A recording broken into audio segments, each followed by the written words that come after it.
Few figures in modern history are as polarizing and as enigmatic as Mao Zedong, also known as Tse-Tung, the founding father of People's Republic of China, a leader who dreamed of reshaping his entire country into a global powerhouse. Mao's policies and actions brought a radical change, but at an unimaginable cost. So was he a visionary hero who unified a fractured China, or a merciless dictator who's responsible for untold suffering and deaths of millions? Well, this is not in black and white, it's got a spectrum to it.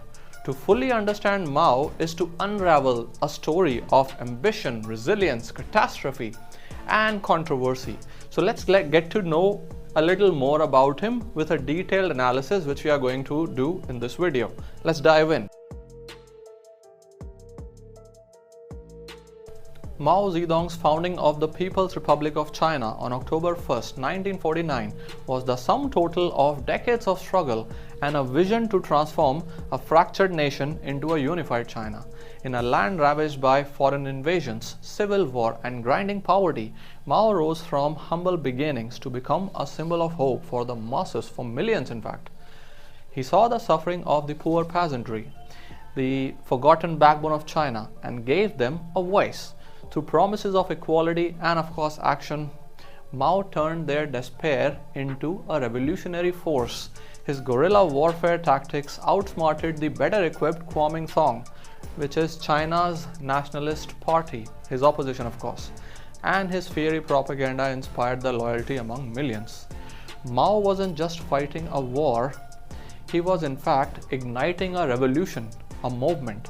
When Mao stood in Tiananmen Square to declare the birth of People's Republic of China on 1st of October 1949, as I said, this wasn't just a political victory, it was a moment of liberation. The people cheering for Mao saw him more than just a leader. They saw the promise of a new China, free from oppressions of powerful locals and of course foreign dominations. Mao's journey from a villager to the architect of a new China remains one of the history's most human and transformative stories. To understand more on this, let's have a look at this map. Initially, which started from only this region of China. Mao, by the way, was more of a communist. Also, his ideology is referred to as Maoist, which was a bit of Marxism and a bit of Leninism. He was influenced by Lenin as well. So initially it started as a political rivalry with nationalists and later on shaped into a civil war. Starting from this region,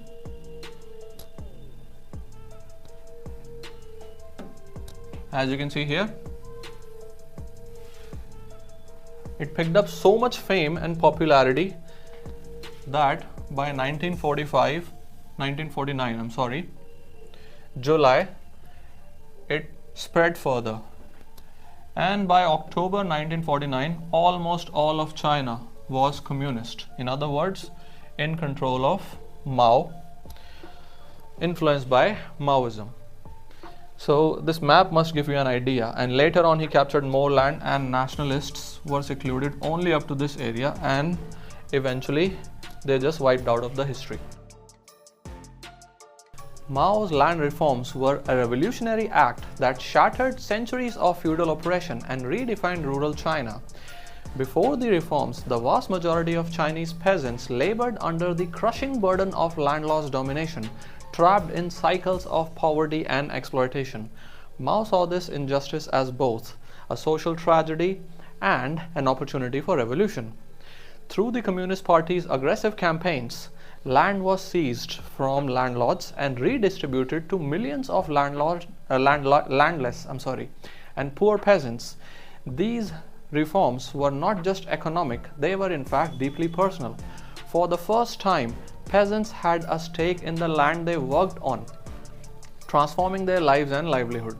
Mao's fiery rhetoric and mass mobilization turned the oppressed agents into the change into the society, and it helped break the chains of feudalism that had bound them for generations. I guess the map of China will give you a better idea on inequality of land ownership. So on the left side here you can see the China before land reform, and here China after land reform. And this coloration will give you a clue about the low impact of Chinese landlords versus high impact of Chinese landlords. So before land ownership, as you can see, majority of these are either dark gray or at least some form of, dark red or at least some form of red. Okay, that means high influence of landlords, high control of landlords. However, after land reforms, majority of China can be seen as gray or in the ranges of gray. That means the lands from landlords were taken and redistributed, as I said, to poor peasantry. This diagram, I believe, must have given you a better idea. Under Mao's leadership, China witnessed a significant improvement in education and healthcare, reshaping the lives of millions. Recognizing that poor literacy and poor health were crippling China's national potential, Mao launched an ambitious campaign to bring basic education and healthcare to the rural masses, the people who had been ignored, in fact, for centuries.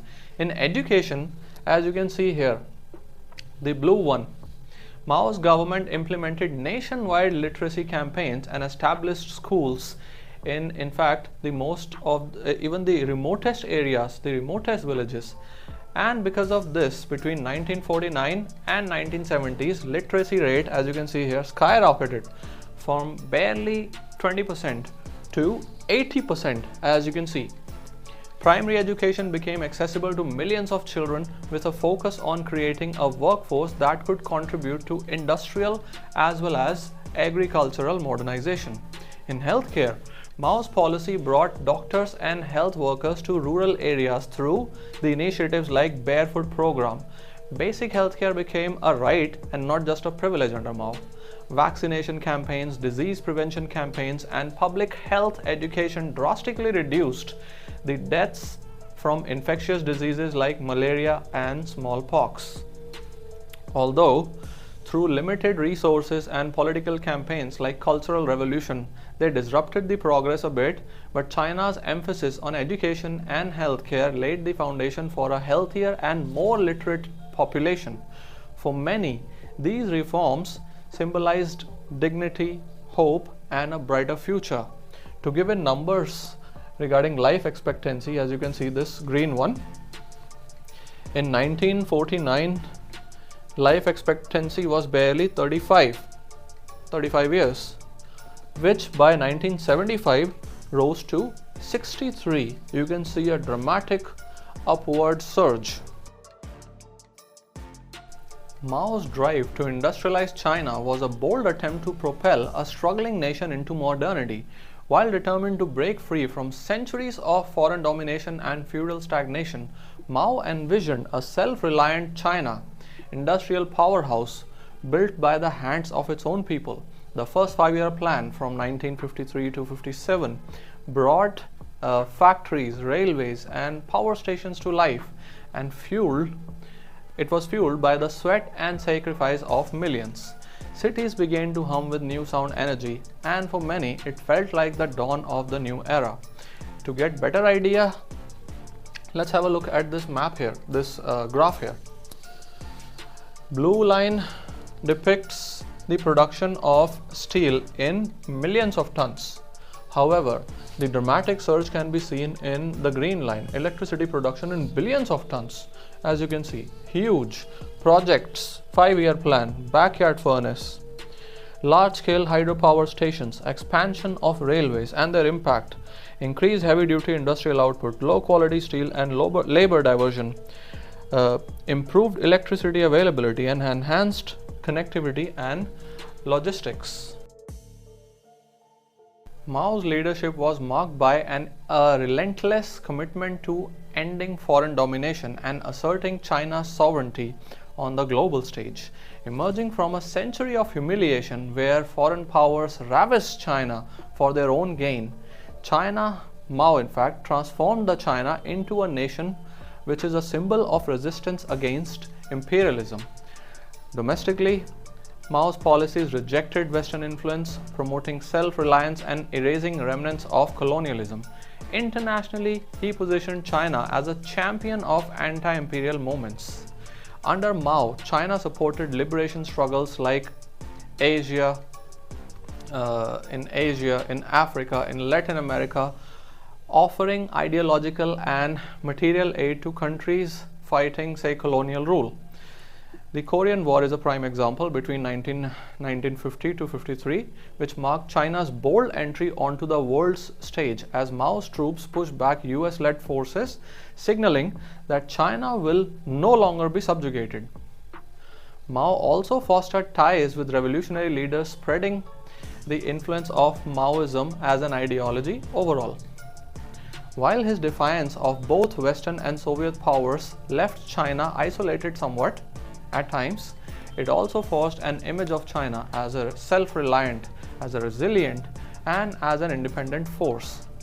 Mao's anti-imperialism was a battle, it was in fact a battle and a statement, a declaration that China's destination would no longer be dictated by others. So far we have discussed his legacy. Now let's discuss his tyranny. But prior to that, let's have a look at some of the mass movements started by him and what impact they had. As you can see here, movements that were supported by the masses in China. Blue line, huge, and global influence, even larger. Movements like, as you can see, Korean War 1950 to 53, defied US intervention, boosted communist presence.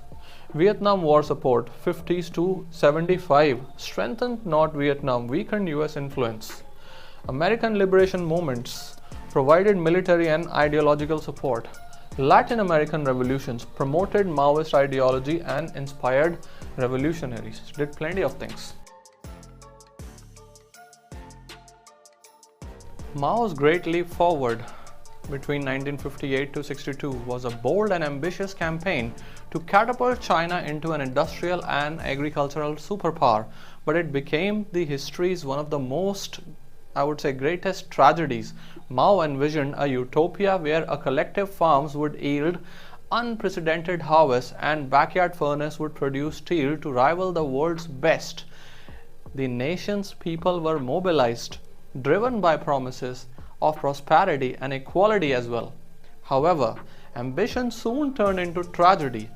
Unrealistic gain quotas led to massive over-reporting, and much of the harvest was requisitioned for state use or exported, leaving the rural communities of China to starve. Resources were diverted to, say, futile steel production efforts, with peasants abandoning their fields for poorly planned industrial projects.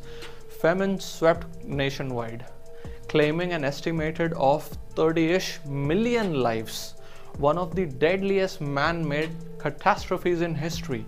To give you a better gist, let's have a look at the map here. The graph here. The grain production during the Great Leap Forward, as you can see here, dramatically reduced. Alright. Steel production, however, increased to some extent, and population loss, as you can see here, millions died. To give you perspective in numbers, you can have a look here. Rapid industrialization goals. Steel targets 18 million tons 1958, achieved 5.4 million tons. Communal farming implementation. Collective farms established. Grain yields reduced by 30%, which led to this: exaggerated production quotas and over-reporting grain production by 50%, and that caused famine, which claimed about 30-ish million lives. Mao's Cultural Revolution from 1996 to 1976 was a decade of chaos that tore through China, leaving deep scars on its people and society. While determined to bring back his control and preserve the ideals of communism, Mao unleashed a movement aimed at purging the capitalists and reinforcing old values. However, what began as a campaign later on shaped into a spiral, which threw China into a period of terror. At the heart of this revolution were the Red Guards. Mao's fanatic young followers who carried his book called the Little Red Book and sought to root out perceived enemies of the states. Schools were shut down. Intellectuals were humiliated, tortured, and often killed, while ancient relics and traditions were destroyed in the name of progress. Families turned against each other as loyalty towards Mao became the ultimate test of devotion. By the time this cultural revolution ended, around 1 million people were dead and millions more were imprisoned, and the country's social fabric was left in complete tatters. Although Mao sought to create a pure egalitarian society, his revolution brought fear, suffering, and devastation, and this remains one of the darkest chapters in modern Chinese history. A stark warning of the dangers of unchecked power and ideological extremism. To give you numbers, you can have a look at this table. In education system, over 100,000 schools were closed. Education halted for almost 1 decade. Political leadership, thousands of officials were purged. Governance completely destabilized. Cultural destruction, millions of artifacts were destroyed. Historical sites were vandalized. And human loss, an estimate of 1 to 3 million deaths from the persecution and of course violence. This is insane. Mao's economic policies, though visionary in intent, but often struggled with severe mismanagement that plunged millions into hardships. Although he was driven by desire to transform China into a self-reliant socialist powerhouse, but Mao's launched ambitious campaigns that prioritized ideology over its practicality, which led to disastrous outcomes.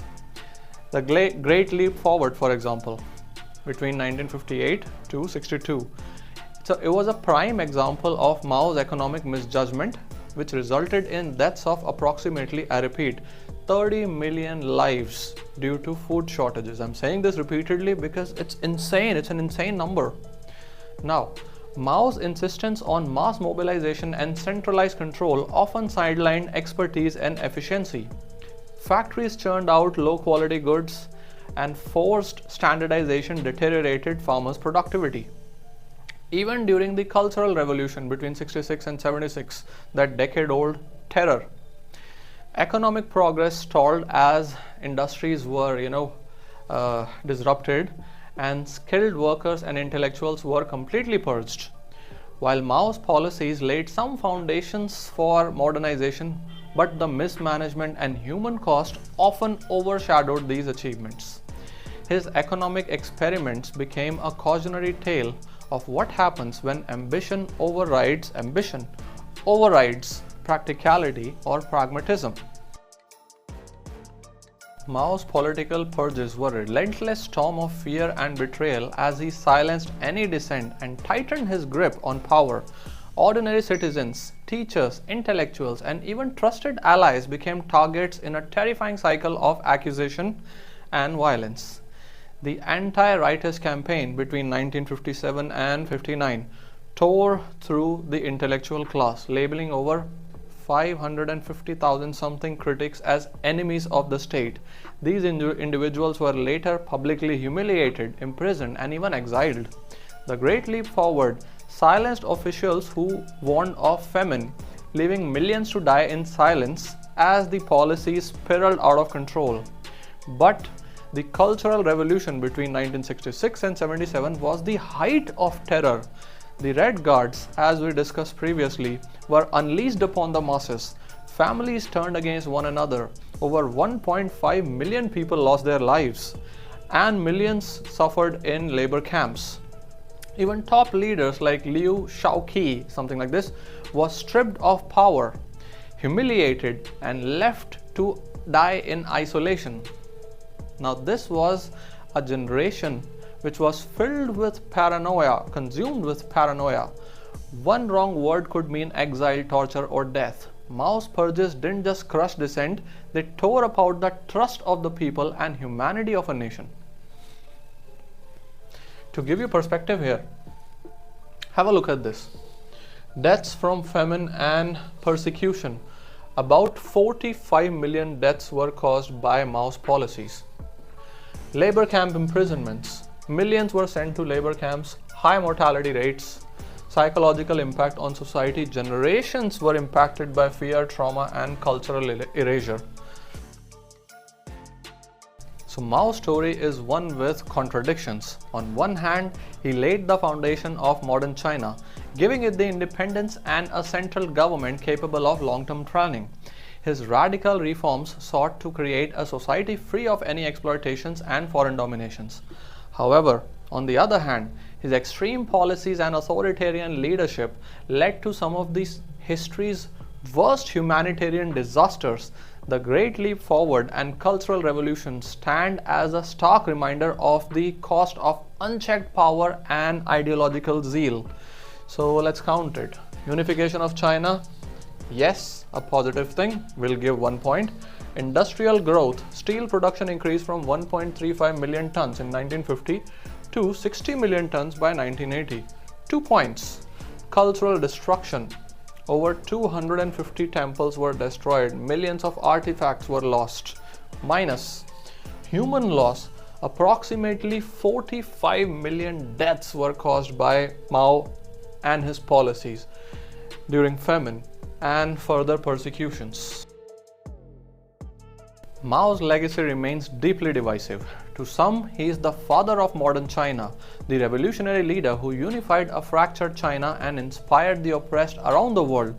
To others, he is a tyrant whose rule brought famine, terror, and unimaginable sufferings. Mao's life raises profound questions about the cost of progress and dangers of authoritarianism. So was he a hero or was he a villain? Was he a visionary or was he a butcher? Personally, I feel development at such high human cost, psychological devastation, and severe violation of fundamental rights is undesirable. Rest I leave it upon you to decide. This entire video was inspired from this book. You can read it, it's an interesting book. And this is it for now in this video. I'll see you in the next one. My name is Dr. Ruben Singh, signing off for now. Cheers, goodbye.